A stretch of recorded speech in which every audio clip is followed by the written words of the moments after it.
If you find yourself somewhere where you need a piston to demonstrate the basic principles of kinetic theory of gases, then French coffee press is a good example of a piston that you can use. However, if you use it in this original form, then it's very poor piston.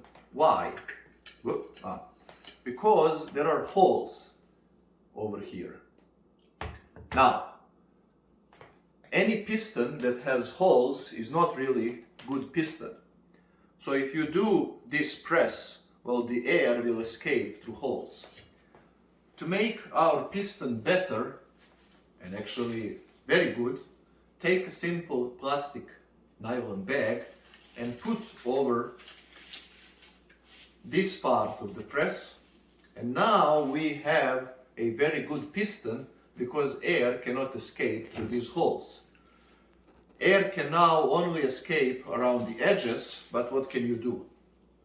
So now when you begin to press, this is a pretty good example of a piston, and as we are pressing, I can actually feel it's getting more and more difficult. It's still possible because air is escaping around the edges, but nevertheless, if you find yourself at a party where you are preparing coffee, this is also a very, very good example of a piston. However, much better, she will kill me because of this, but much better example of a piston is this syringe. The reason is, if you open syringe and you put finger over here and now you press, there is no escape of air.